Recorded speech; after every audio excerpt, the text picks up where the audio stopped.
Are you seeking an integrated approach to management education, one with lots of global opportunities? Yale School of Management may just be the ticket, and its Dean of Admissions is going to give you the inside scoop on admissions at Yale SOM. Listen in.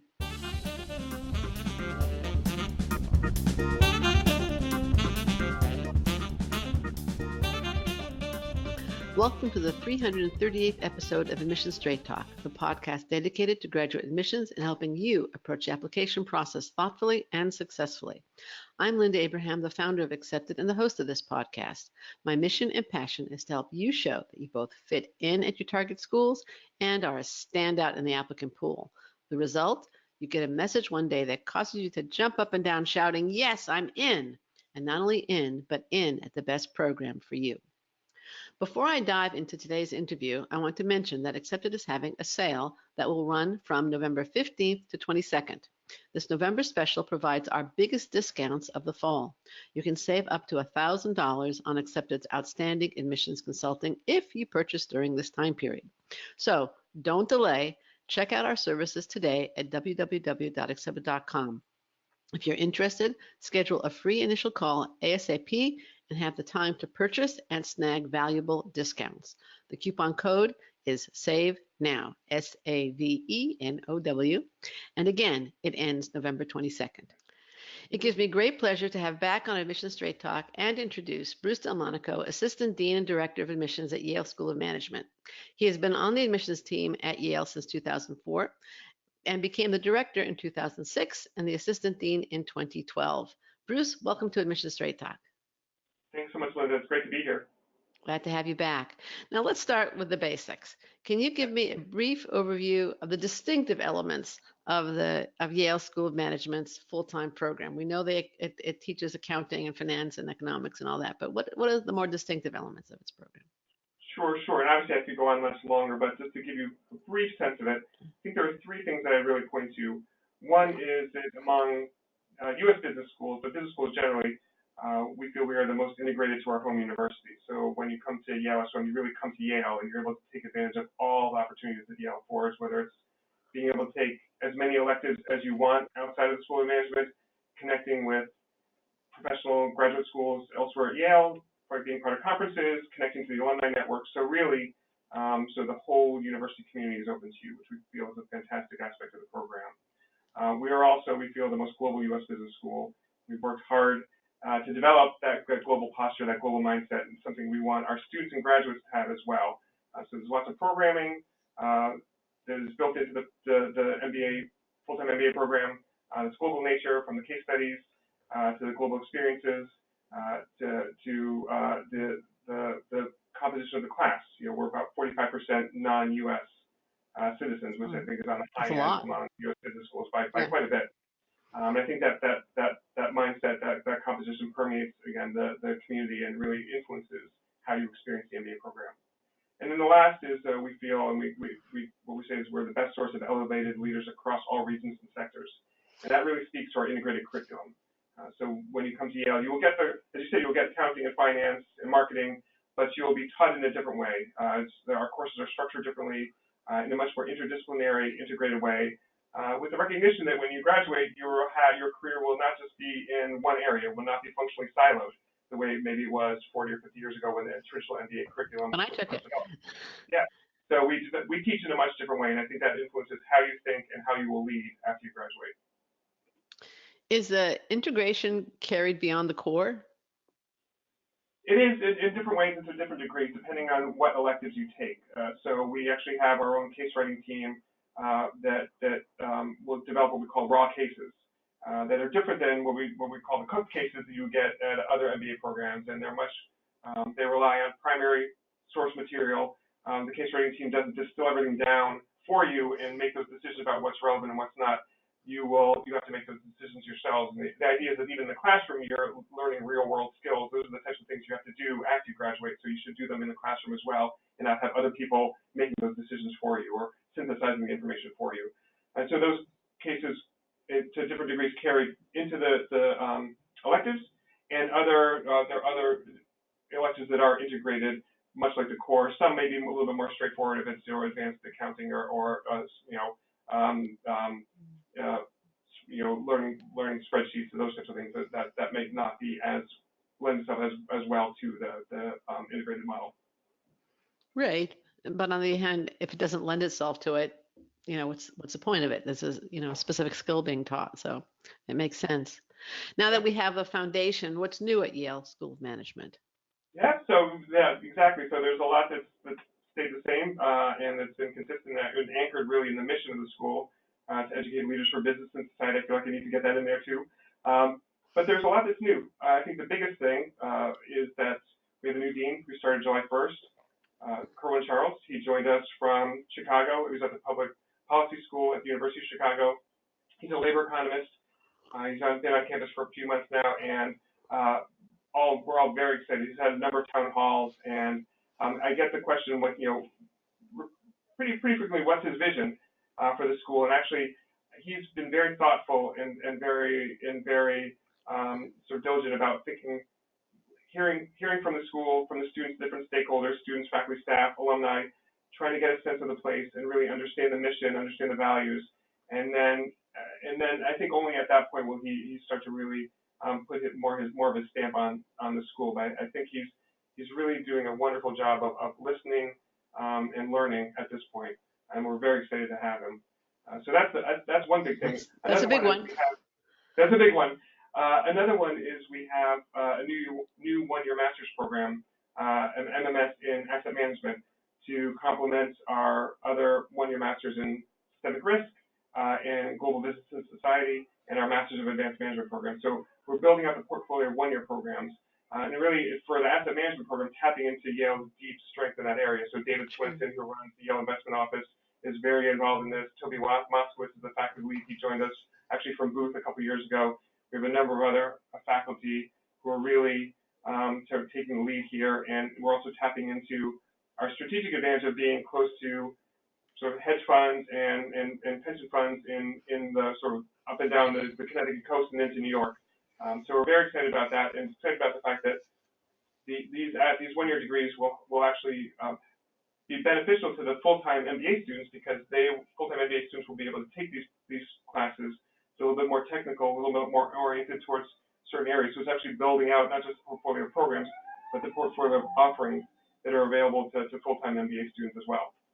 It also seems like if the MBA is a more general management, integrated kind of curriculum, the one-year programs are offering people a deep dive into a specific area of management and business. They are, although I think especially for asset management, but for the other programs as well, still in a holistic way. Okay. So thinking not just about the technical skills, but asking questions such as, if you're an asset manager, what are your responsibilities? What are your ethical responsibilities? What are your obligations? Who are your stakeholders? What are your fiduciary duties? So thinking not just about the technical side, but definitely very much the technical side, but also the broader questions that we think you should have in mind. And I think that a school like we are here at Yale are uniquely positioned to ask those questions and have you thinking about those big picture items at the same time as you're learning those more technical deep dive skills. Right, and that also relates to the mission of the school. Yes, very much. And I don't know the technical details of what caused 2008, but if I recall, part of it was very much a focus on one kind of stakeholder and not the broader questions of what's good for society. That's right. And that is actually, I don't mean to interrupt, but that actually, another great example of that is our one-year program in systemic risk. And that's open to central bankers from around the world. So we reach out to 200 central banks around the globe looking for sort of early to mid-career professionals who will come to Yale and learn about what caused the most recent sort of financial downturn, and what lessons were learned. And the hope is that in the future there will be a network of Yale-trained central bankers who, when the next crash happens or is threatened, will be able to respond in a much more effective way than we were in the past. So thinking about hopefully not pursue policies that contributes to it. Exactly. Right. So really, again, that's kind of unique to the mission of the school, and thinking not just about sort of the business, but also society, the societal benefits, societal obligations that we have, and how the two are interrelated. That's good. Now, there seems to be increasing interest in deferred admissions programs like Yale Silver Scholars Program that we were talking about a few minutes ago before we got on the recording. Yale has one of the older ones, one of the better established ones. Can you tell us about the Silver Scholars Program and what are you looking for in applicants to the Silver Scholars Program? Sure. I'm happy to talk about that. I think, and we do have one of the oldest, and I might be the first. I don't know. It predates obviously the more recent ones, but even the 2+2 program. Well, it definitely predates 2+2 by a long way. By a good bit. And actually ours is rather unique. We get lumped in with what are termed the deferred admission programs. We're the only one that I'm aware of for which you actually start at Yale the fall after you graduate from college. So these other programs are deferred admission in the sense that you graduate or you will apply in your last year of undergraduate, and then usually will work for 2 years before starting the MBA program. For us at the Silver Scholars, you graduate presumably in the spring from your undergraduate and then start with us in the fall, so there's no gap. And the program is structured, therefore, a little bit differently than other programs in that it's actually a 3-year program. So you will do your first year, our core MBA courses, in the first year after you graduate. Then you do an extended 1-year internship after that first year core. And then you will come back in the 3rd year for your second academic year with us, which is at Yale is entirely elective. And again, you can take them anywhere at the university. And the idea behind the structure is that when you were in your undergraduate, you were very good at learning in a classroom setting. And so we extend that classroom learning into the first year of your MBA, sort of to optimize on that dimension. You don't have any full-time work experience, so we give you the extended internship, the 1-year internship, to allow you to apply those concepts in the workplace. And presumably during that 1 year, you will learn what you're good at, what you're not good at, where your gaps are. And so when you come back for the 2nd year, which is the 3rd year of the program, you will be able to take electives that will address those gaps and make you a more complete leader after you graduate. And so when it's all tallied up, you will have your MBA and be off and running in 3 years as opposed to 4 or more years of the deferred admission. So it's a little more accelerated, but I think also philosophically structured in a way that I think makes to me at least more sense in terms of what you're able to accomplish and when you're optimized to do certain things at different points in your career. So that's a little bit long-winded, I apologize. In terms of what we're looking for Silver Scholars, the application is the same as for non-Silver Scholar applicants. Looking for all the same things. We tend to weight the academics and the test score a little more heavily because we don't have that full-time work experience. We have your internships, we have your activities in undergraduate, but nothing full-time. But we do look at those things as well, and we actually will look at them maybe not for the actual full-time experience you have because you don't have that, but as markers for what you've been able to accomplish in the limited time you've had both on campus and in your internships, your propensity to lead, your being asked and tapped to lead or take on significant roles. So those are the types of things, those are the indicators we look for beyond grades and scores to predict who we think are the highest potential applicants to the Silver Scholars Program. And how do the Silver Scholars do in terms of the job search?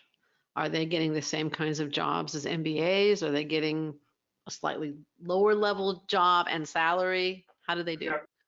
They get the same jobs after they graduate. I think one of the challenges for the Silver Scholars is they have to appreciate that until they have the MBA, they are going to be getting more an internship that is more akin to a post-undergraduate internship, so more at the analyst stage for a consulting firm, for example.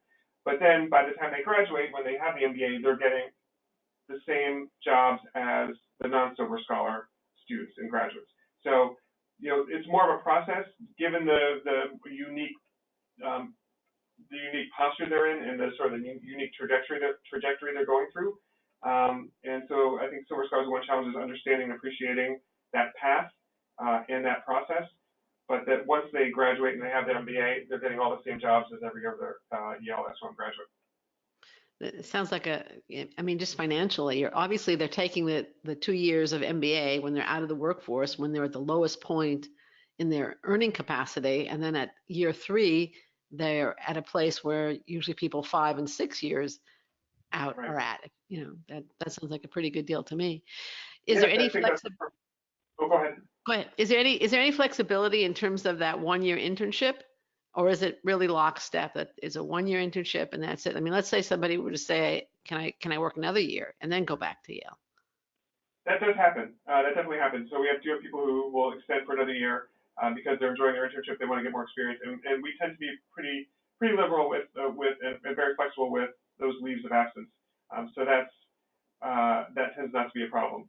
I would also say for the internships too, it doesn't always have to be a single 1 year internship. We have had summer scholars who will do 2 6 months, 3 4 months, 4 3 months. I was someone who was interested in finance and was running to get a global perspective, so did an investment banking internship in Asia, so I think Hong Kong, London, New York, one other city, I believe, to Dubai. really get a sense of what the different approaches were in those different continents. So there's a good bit of flexibility even within the 1 year as well. Wow. Okay. And sometimes I know some of the deferred admissions programs, they really want to see what the applicant wants to do in that deferral period or the internship period at Yale, parallel to the internship period. Is that important to you that the applicant has that sense of direction, or is that not important? It's important to have some sense of direction because maybe even more so, and I should have talked about this maybe a little bit in the previous answer, maybe even more so than the non-summer scholar applicants, because there should be some reason for to justify the accelerated program. We're not as concerned about the internship per se. We know that between our career development office, the applicants, existing network, and some of the other networks that we have available through Yale generally, that the internship will work out. But it's more just directly understanding the reason for this accelerated path and what you're hoping to get out of it. But we've had now, I'm trying to think, the Silver Scholar program started, I think, right around when I joined, so it's been maybe 15 or so years that we've had this in place. And so we've developed, I think, strong relationships. It's still a little bit atypical in terms of the process and the pathway, the extended 1 year internship, but we've done it long enough that we now know how to source those opportunities and work with the students to develop them. All right, great. Thank you. Now, you've written and also spoken on various videos and said, we put a lot of thought into how our application is constructed. Our guiding principle is to only ask questions that are relevant to evaluating an applicant's candidacy. And as a result, our application tends to be shorter than that of many other schools. We also try to get the fullest picture of you as possible. Now, can you go through some of the different elements in the application? Obviously, you don't want them to just provide you the same information as the other element over there did. So Right. What is the purpose of the different elements? The resume, your single essay, the video component, the behavioral assessment, which is, as far as I know, unique to Yale. You have your recommendations and obviously the interview. Yeah, no, I think that's right. So I'm happy to walk through that. And obviously that what you just read it off, I think I think from a recent blog post is there is a bit of a tension of trying to be short but still trying to get the fullest picture possible. I assume that's the point of reading those statements. But I think we do walk at least I think a good line in the sense that we really do think carefully about what we're asking, why we're asking it, trying not to be redundant or repetitive or ask things that are just for information gathering for other departments or other purposes. But also really trying, in terms of the things we're asking and the ways in which we're asking, trying to be much more, I guess, three-dimensional about it. So it's not just the written word, but we have video questions, we have the behavioral assessment, trying to use different modes of information gathering to be, I think, hopefully more sophisticated, hopefully more successful in terms of what we're learning about you and the ways we're learning things about you. So, but just briefly in terms of the elements themselves. So we care about, the resume speaks to your past work experience, and we care about how well you've performed in the past. We get this through the recommendations as well, and some other questions we ask in the application. And the theory behind it, obviously, is similar to other schools. Is past performance will, to some degree, be predictive of future experience. And so we want to bring in people who've excelled in the workplace up till now. looking at the resume, looking at the recommendations, primarily for that. We also ask for your transcript, your transcripts for your undergraduate and to the extent you have a graduate studies. And again, the idea is to try to predict your performance here at SOM through your past academic performance. And I would point out that we do every year we do analyze what those outcomes are, both academically here at SOM and also in terms of other metrics we care about in terms of student experience and engagement, career search, not necessarily the outcomes, but how well you, in our estimation, you navigated that process, the career search process. So we do regress on all those outcomes to try and get a sense of what is predictive of success here and to refine our model, from year to year. So it's very much an iterative process. But the transcripts and the academic background will speak to your performance here. They are predictive. We do obviously look at test scores, your GMAT or GRE, which we accept both, and we are agnostic as to which you take. That obviously is predictive of the first year to some degree.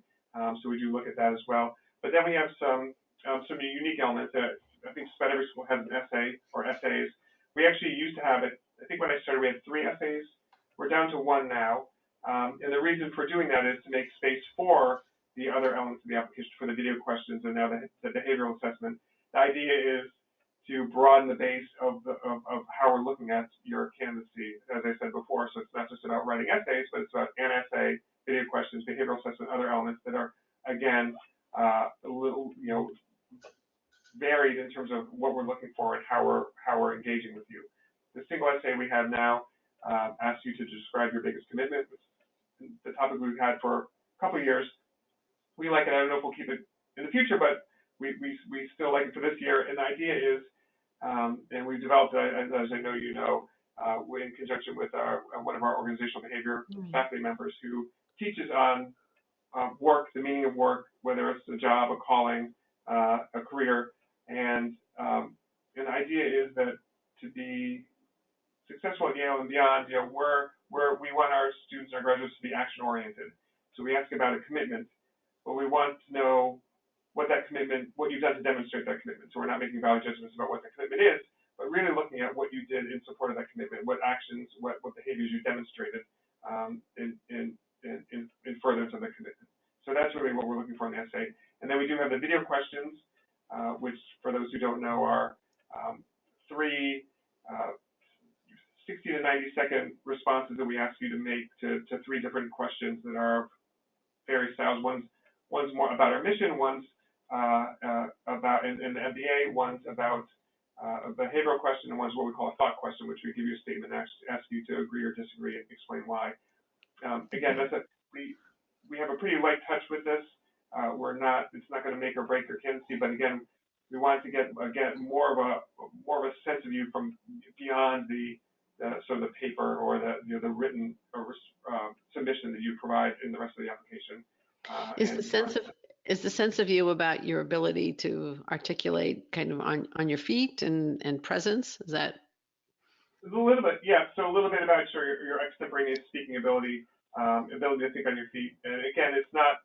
And we think of it as a plus factor. So it's very rare that your video question responses will be a negative in the application. It tends to be neutral or positive. So it will hopefully allow us to think more, give a closer look to someone we might not otherwise have looked at as closely. But it's not. We tend not to use it to disqualify candidates. But it's that we also, at the time when we implemented this, we used it to replace the TOEFL or the IELTS, the English language test. So we don't require an English language test for applicants. The video questions were the reason for that, because now we thought it would make more sense for us to evaluate candidates directly ourselves. And again, that's trying to think about, instead of how to make this process more streamlined for us and applicants. So instead of taking and paying for a TOEFL exam, you do a video question series of 3 questions that take about 15 minutes to complete, and you're done, and then that's all you have to worry about. So hopefully it's an easier process for applicants than it would have been to take the TOEFL. But we do look at it for English language ability as well. Also, and then the TOEFL, I remember, I think it's gotten better, but I remember years ago talking occasionally to applicants who had very high TOEFL scores, and not only that I could barely understand them, they could barely understand me. yeah, So, and I'm a child of immigrants. I'm very used to accents. and that's exactly why we did this. We observed that the TOEFL by and large is good, it's predictive, and then maybe it's gotten better, but we noticed that there were applicants who scored very high in the TOEFL, but whose English was not good, and conversely, applicants who had low TOEFL scores, but whose English was fine. And we didn't want to be making decisions and either disqualifying people or moving forward with people for based on a test that was not as predictive as we would like. And so that's why one of the main motivations behind the video questions. And I will say, since it was interesting to see, since from the time before we implemented the video questions to afterwards, when we would invite candidates to interview, because the video questions don't replace the interview, there was always a certain percentage of candidates who we would invite to interview whose English ability was just not up to par, not sufficient for the program. And after we did implemented the video questions, that number dropped dramatically. Sure. And so an ancillary benefit was we were much more efficient in who we were actually inviting to bringing to the interview stage because of the video questions. So it has had that benefit on us operationally as well. And what about the behavioral assessment? I mean, what is it? Is it a test, basically, the behavioral assessment? And is it something that Yale has developed, or is it something that you purchased, basically? So it's interesting. So this is not a Yale instrument. We actually have looked at other instruments developed by Yale faculty and others. For example, the Mesquite, which our president Peter Salovey helped develop, the Myers Salovey-Caruso emotional intelligence test, which we have not adopted. But the test that we are using, the behavioral assessment, was actually originally developed by the military, by West Point for officer development. It was purchased by ETS, the Educational and Testing Service, which administers the GRE, and we are working with them on this instrument. It's something that they use otherwise for professional development. It's not used by any other admissions office at any other level, but this is essentially a pilot for them and for us, and this is the first time they've used it in a high stakes context. We feel comfortable using it. So what the test is, it's a series of 120 statements, sort of pairwise statements, and you have to make a choice of which, and there are descriptors about, my office is always clean. I have to get, I make sure I complete all my, my email inbox is empty by the time I leave work, or, those types of things. Or I like, I'm comfortable with mass, or those types of things. And you choose which statement of those two are most like you, and then it's adaptive. So by the end of the 120 statements, which take about 20 minutes to complete, it will develop a sort of a behavioral of your intra and interpersonal dimensions that we sort of are looking at, and it's I guess inter and intrapersonal competencies. And so the idea is to get a picture of you, an aspect of your profile that's different than any other thing we're gathering elsewhere in the application, and doing it in a way that we feel is hopefully more objective, more consistent across candidates, and therefore fair than if we were trying to do something more subjective. Nothing's ever completely objective, but it's at least a little more. It's more consistent, and we feel fair than if we were trying to kind of read the tea leaves by looking at an essay and other aspects of the application and making those independent judgments or subjective judgments ourselves. So, and the motivation behind this, I won't go on too much longer, is much like the TOEFL, which where it's generally predicted, but there are some high scoring candidates who can't speak English and then some lower scoring who can. Things like the GMAT and the GRE, we see plenty of people who score high on those tests but come here and underperform, and see plenty of people who score lower on these tests come here and do wonderfully. And so we're trying to figure out what other qualities, what secondary and tertiary traits these individuals have that will help us identify the high score underperformers and the low score overperformers. And so that's what the behavioral assessment is meant to do. And the hope is that by having this and the other elements that we've built in that go beyond grades and scores, we can actually expand the base and be more open to candidates who maybe have more modest test scores or more modest grades, but we see things in their candidacies that signal to us that they will be successful. And so we're really hoping this will increase the breadth of the class, the diversity of the class, and allow us to be more open to more candidates. Very interesting, fascinating. I recently had on a medical school admissions dean, highly experienced. She's been doing this for 20, 30 years. And she said that her school recently switched to having something called the CASPER, the CASPER. I don't know if you're familiar with that. It's being used by medical schools. It's considered a situational judgment exam. And what they found is that people who score well on the CASPER are those who tend to do well in their interviews. Now, realize that a tiny percentage of medical school candidates are actually interviewed. It's frequently, it's much smaller than the MBAs. And she found it just to be a fantastic tool. It's just we'll never go forward without using that again. That's interesting. I've often and so again, operationally, it allows them to be much more efficient. Yeah. No, I think that's exactly right. That's really interesting. We talk to our medical school here off and on, and actually for a few years I've been speaking to other medical schools, Stanford and others, that do the MMI, the multiple mini interview, which I find very fascinating. We've had a difficult time trying to figure out operationally how to implement that structure because I do find that it's somewhat similar to that sort of the situational, the CASPER that you're describing, but they also switched to the MMI. This particular school recently switched to the MMI, and again, she found that a lot more accurate results simply, because you get multiple people weighing in. Yeah, I think that's exactly right. I can see how those would kind of, just hearing your brief description of the CASPER, how those would fit in together. And that is one of the, we didn't talk about the interview, but that's one piece of the process that I think is good segue.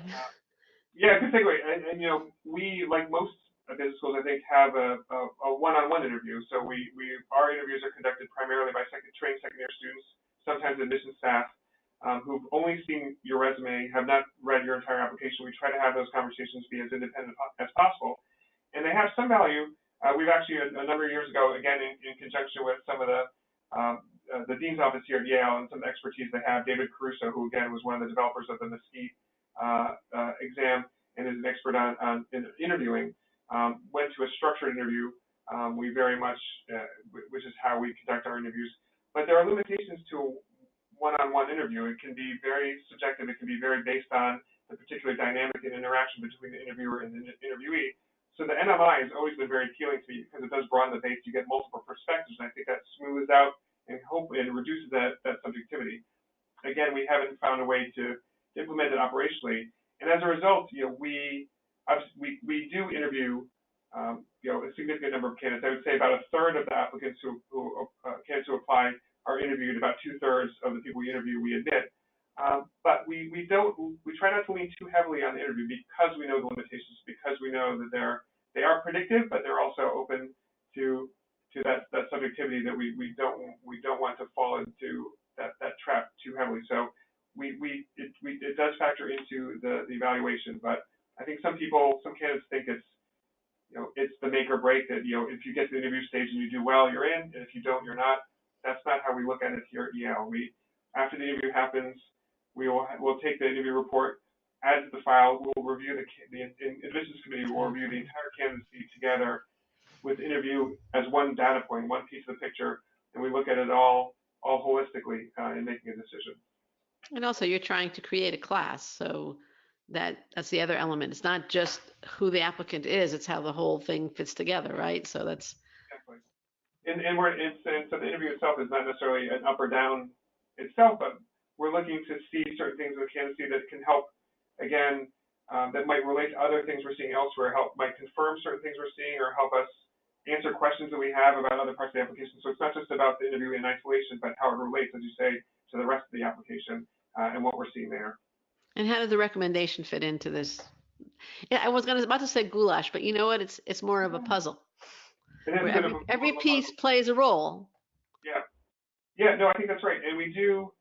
And again, it's a balance to harkening back to the quotation you read from me, that we want to be efficient, we want to be streamlined, we don't want to ask extraneous things, but at the same time, we want to have everything fit together, and sometimes create some redundancies so that we're gauging certain qualities, certain traits at different points and in different ways to compare them against each other, so that we are, not relying on any single data point to gain insights into certain aspects of a candidate's profile. The recommendations, they can speak to a number of things, and those are challenging, I would say, because we don't want the candidate's evaluation to hinge on how, for example, the recommender's expansiveness, how effusive they are for various reasons versus other recommendations or other recommenders, how good their English is. So we try to control for those variables, which is why we have a very structured grid that we ask candidate recommenders to use, that uses behaviorally anchored cues to try and standardize across recommenders. We also are part of the GMAC, the Common Recommendation Form, which uses a very similar grid. This is something that Harvard and Stanford and Darden and we used, I think, primarily before that Common Rec, and now a number of schools have picked that up. So the idea is to try and control for those variables and try and standardize across recommenders. That said, I think with every element of the application, there's no single piece that will make or break your application. It's not as though strong recommendations will get you in. If there are some very concrete reservations and hesitancies from the recommenders, and we do see that, if they're not always best in the world level, there are sometimes that are very real things that are negative things that are in there that we take very seriously. But it's really trying to see how the recommendations relate to what you say in your essay, what your resume looks like, what your transcripts look like, the behaviors we're seeing in each of those elements, and how they all fit together. So it's a long-winded answer for how we look at the recommendations. And it provides you another perspective, an outsider's perspective, right? And if I think about all your answers to this question, which was a long question, a multi-part question, each element is really telling you something a little different about the candidate from a different perspective or different modality, as you said earlier. I think that's right. Yeah, and from a different source. So we, the transcript will be, what your profession thought of you, the work experience, and the recommendations are a third-party perspective. Your essay is from you yourself, as the video questions, the behavioral assessment is you filtered through this third-party instrument. And so again, I like to say that we're trying to sort of triangulate everything and kind of get a picture of you from these different elements, from different sources, using sort of different modes of thinking, and really trying to get as full a picture of you as possible. All right, great. Now you mentioned that you see that sometimes applicants with below average grades or below average test scores get in.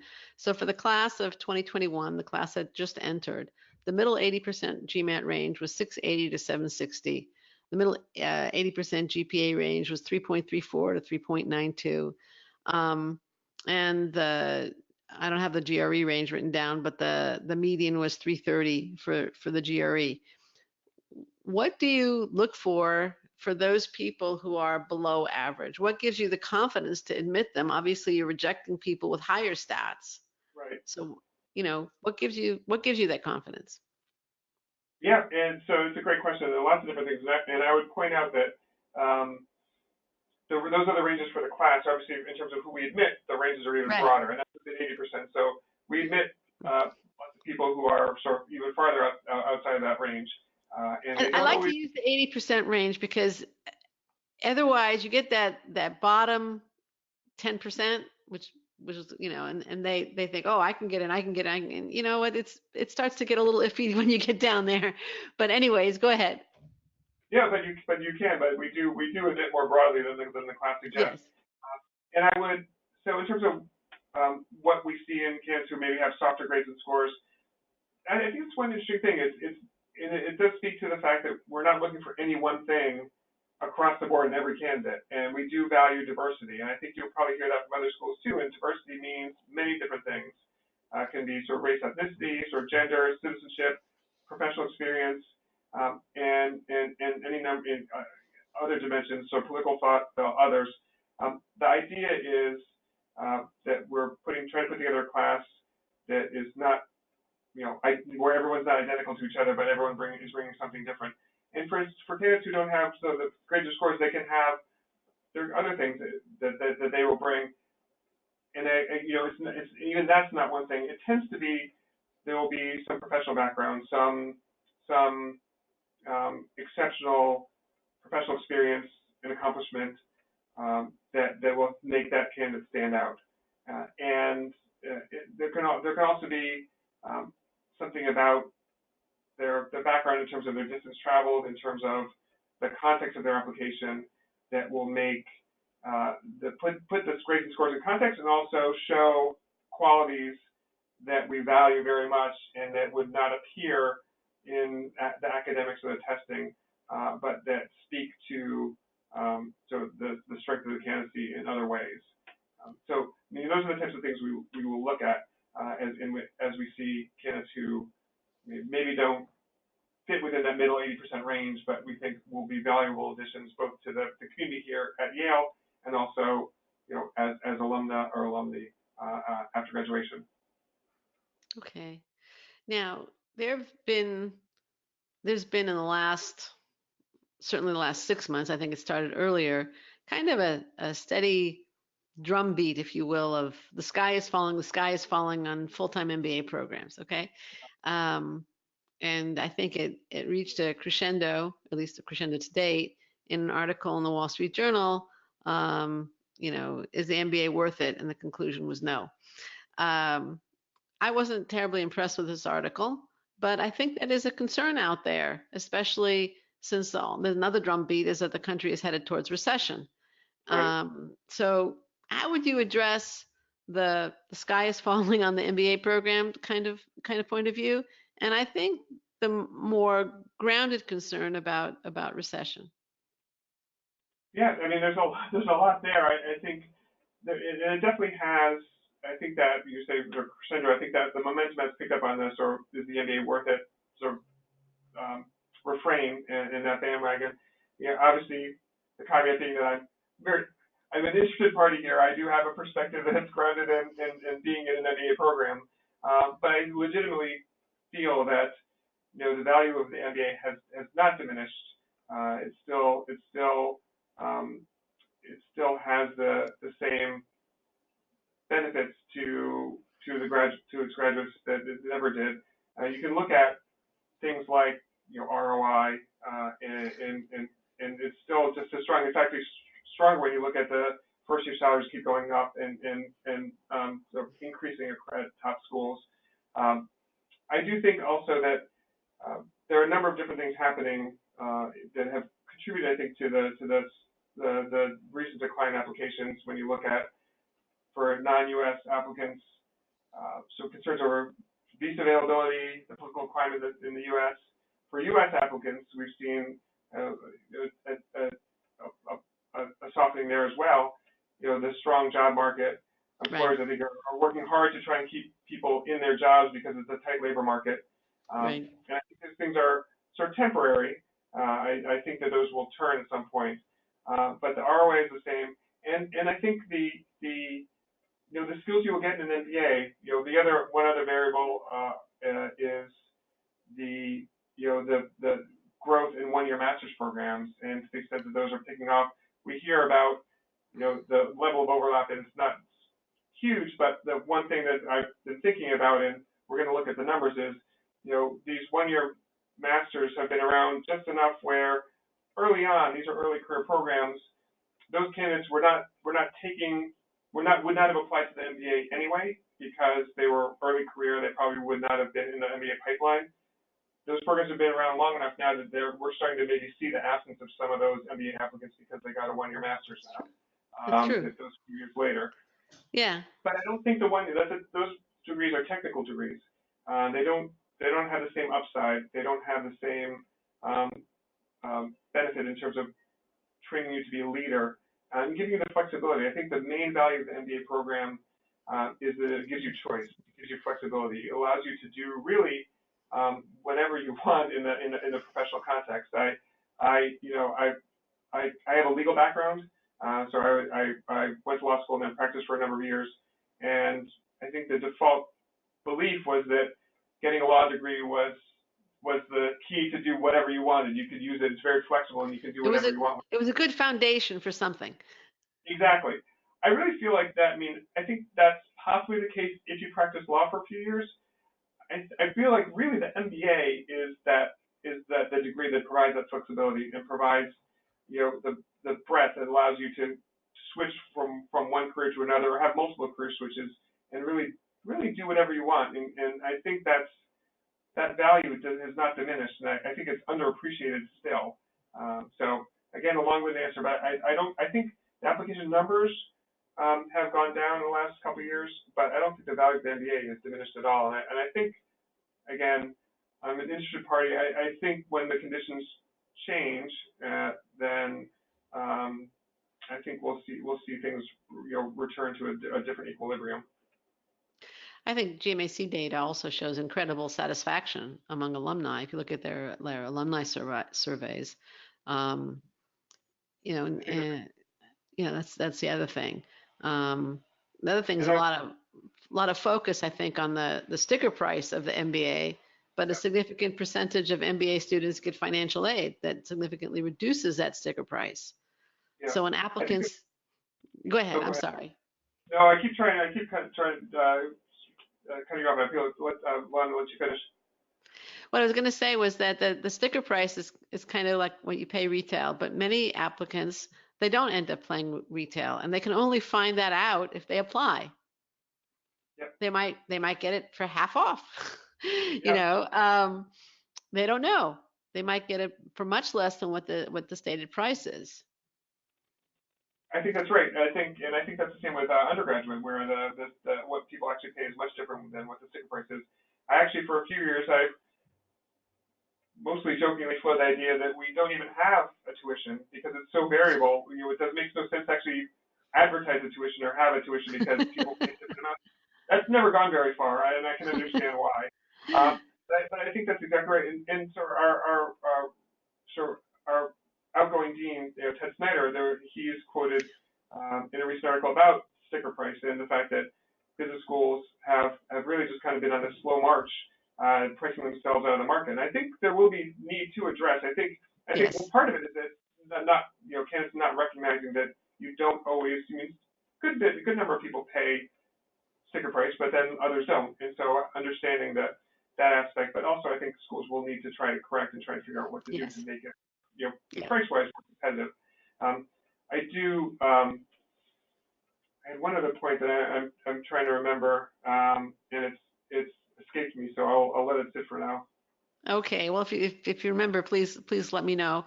Please interrupt me again, and I will try not to interrupt you. I kept chiming in. I should have let you finish. That's all right. Let's go back to the actual application process and applying. Since now we've convinced everybody it's worth it. What is the biggest challenge do you think applicants face in presenting a compelling case for acceptance? Or that's kind of the positive way of saying what's the biggest mistake they typically make? What's the challenge they face in making a compelling case for acceptance? Yeah, I think there are a couple, and I think I don't know if these are different than what others have said from other schools. Probably not. I think these are probably pretty consistent things. A couple of things that I would point to on the sort of the more the macro scale, not the typos and those types of things, which obviously everybody needs to be mindful of. I think I guess two things I would point to. One is that we still see candidates who will try to shade their candidacy based on what they think the school is known for. So that if you're the marketing school or the finance school, or the operations school or the technology school, whatever it is, I am the marketing candidate here or the finance candidate there. That's I think that's a poor strategy for a number of reasons. The first is that I think there might have been a time when schools really were known for one thing, and that was sort of their area. I think that those days have long since gone. I think every top school is strong in a range of areas, and they're looking for candidates and students who are diverse and not just looking to do a single thing. So trying to play to what you perceive the school's strength to be or what the school's focus is, I think is probably a mistake. And also, obviously, it makes you look less strong if you're trying to sort of shade or shape your candidacy in different directions depending on what school you're applying to. I mean, you could possibly do that to some degree, but you're not going to be a marketing candidate here and a finance candidate there and credibly be able to articulate Yeah, both. your experience will match it. Exactly. And that's what we're looking for. I mean, as we're trying to put the different pieces of the puzzle together, there are times when there'll be disconnects and things won't sync up. Right. And those are red flags to us. And so if you get too far away who you are as an individual, what you've done, what your true interests are, it's gonna raise flags for us. And so I think candidates who do that, and there's still some who do that, that can be a challenge. I also tend to say, from a game theory perspective, it's not a smart move because there are, if you think if you're applying to what you perceive to be a marketing school and you want to be a marketing candidate and other people are doing that as well, your reason for doing that is to increase your chances of admission and you want to stand out, but you're actually making yourself look similar to all these other candidates. So you're actually But you're weaker because you don't have the marketing background. Exactly, and you're just looking like a lot of other people who say they wanted to go into marketing too. So I think it's so counterproductive and self-defeating. So that's one thing I would point out. The other is, and it may be somewhat counterintuitive to some degree, but I think it makes sense. Obviously, when you're applying to business school, or you're applying to anything, to a job, to other opportunities, you want to present your strongest candidacy possible. You want to put your best foot forward, and I think that's right.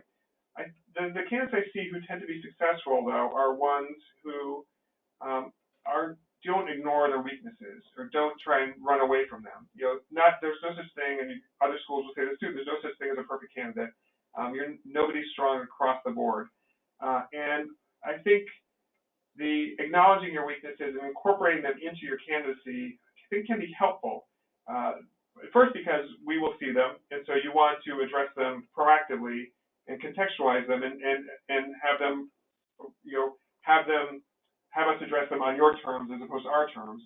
But also because they show second level traits such as self-awareness, such as humility, things that we find to be important. That if you just kind of ignore them, any weaknesses, you would present much differently. You would present as someone who really wasn't introspective, doesn't have a sense of yourself, is just kind of glossing over these weaknesses and the aspects of your candidacy that are less strong. And so I think it's not the typical approach that most candidates think of, but I think it can be helpful. And again, it's not as though you will lead with this huge sort of disqualifying quality about you, but it's that some of the things that you see, some of the reasons maybe you want to get an MBA, you will talk about and as a justification for wanting to get the MBA, or things you see you can improve in yourself. So that would be, I think, a second piece that I would point to. Second, it's not an inherent mistake across the board, but something that I think opportunities that candidates miss in the application process. All right, thank you. That's a great answer. We're going to run a little bit over, but I just want to close with this last question. Is there anything you would have liked me to ask you? Anything you would like me to ask? Mm-hmm. That's a good question. I think that's the one step. How I stay so youthful after all these years, I don't know. Okay. No, I think we touched on so much, and I think we covered a lot of ground. We have. Thank you. Sure, thank you. And I guess I don't know if I could turn it around. The question about the MBA landscape is one that is always interesting to me, and I don't know if you can edit this out, but just to ask what your take is on the value of the MBA and where we are now, and if you have any thoughts on where you see it going. I think the irony is I actually wrote a whole article. I was in the process of writing it when the article in the Wall Street Journal came out, and I was really ticked. I haven't published it yet. I think I will just publish it on our blog or perhaps on LinkedIn. But I think my answer would be a little bit more nuanced. Obviously, I'm a big fan of the MBA. I have an MBA myself. I feel it benefited me. I think that the cost of the MBA, the sticker price of the MBA, is a problem. At the same time, I think now is a fantastic time to go for the MBA because the application volume is down. It's a little bit easier to get into a top school. It's also, I think that there's more competition for the qualified accountants among the school, and that is leading to more financial aid. So that the fact that applicants are rejecting themselves from schools and choosing not to get an MBA because they fear that sticker price means that they're potentially missing out on life-changing opportunities. And so that's that. I think it's an individual decision that an applicant has to make, looking at where they're at and where they want to go. If the MBA is the vehicle for taking them to where they want to go, is the benefit of whatever it is where they want to go, both in financially and non-financially, personal Right. satisfaction, is that worth the cost? Both the full rate cost. If it's not, well, then you don't go unless you get a scholarship.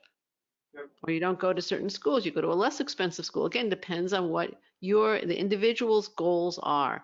So basically, I agree with you, but a little bit more nuanced, I would say. There are Yeah. some people for whom the MBA just isn't worth it, or the MBA isn't worth it unless they get into a certain programs, and that's okay. But I think that the idea that the sky is falling and it's a terrible time to get an MBA and the MBA isn't worth it because this guy went drinking with some guys who said it wasn't worth it. I mean, well, I just go drinking with the wrong people. That's all I can tell you. Okay. Again, the GMAC data shows overwhelming satisfaction. The salaries are good. Yep. Is it right for everybody? No. You should be thoughtful and purposeful about your MBA decision. And then I think it can be definitely worth it and a fantastic experience and a tremendous benefit to one's career and life.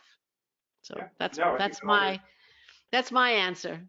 yeah, much more nuanced. I think much more thoughtful than mine. And I would Yeah. say quick Well, we are in add different roles. two quick points I would say, or Yeah. one point, one thought. This past year, we did see more people, to the extent they declined our offer, who declined not for another school, but for professional opportunity, more so than in the past. So I think, that speaks to, a number of different things. But I wonder if, to your point, that people are sort of testing out the MBA, but not being willing to get it at all costs, but thinking about whether it's the right thing for the price or given the other variables they're considering. Right. Timing. But I Yeah, mean, I do think that the schools, I certainly hope they haven't killed the goose that's laying the golden egg with the constant, I mean, the price increases have well exceeded the rate of inflation. Um, I got my MBA in the late 70s, and at the time, the quarter tuition was just about what I was paying in rent. mm, Okay. So, and I wasn't a particularly glamorous apartment either. It was a very plain Jane apartment, non-security building, no pool. Um, and, that means that I could have gotten my full, again, I went to UCLA, so it was on the quarter system. So basically you're talking 6 quarters or 6 months rent in West LA, which was even then an expensive area to rent. If you could get an MBA for 6 months rent, yeah. okay. So I think there is an issue there, but I still think it's an individual decision as I laid out, and I think there's a lot going for it that the articles, the sky falling down articles don't relate. Yeah, Okay. no, I think that's right. So, anyways, all right, Bruce, I want to thank you so much for joining me today. I'm sorry if I kept you too long. Where can No, that's listeners and all. potential applicants learn more about Yale SOM's MBA program? Yeah, definitely. So our website, som.yale.edu, is a great place. And go to the admissions page. We have lots of information, lots of resources, events coming up, webinars, campus visits. So, and definitely feel free to email us at mba.admissions@yale.edu. Sounds good. We'll include links in the show notes at exhibit.com/338 to the sites that Bruce just mentioned, as well as to related articles and show notes. Check them out. They're all linked to from accepted.com/338. And a quick reminder, take advantage of Accepted's November special to improve your applications, apply with confidence, and save money. Use coupon code SAVE now between November 15th to 22nd. Listener, thank you too for joining Bruce DelMonico and me for our 338th episode. If you find the show worthwhile, please subscribe. Make sure you don't miss any future shows, be they with admissions directors, professors, current students, test prep pros, or alumni doing great things. Thanks again for coming. This is Admissions Straight Talk produced by Accepted, and I'm your host, Linda Abraham. I'll talk to you again.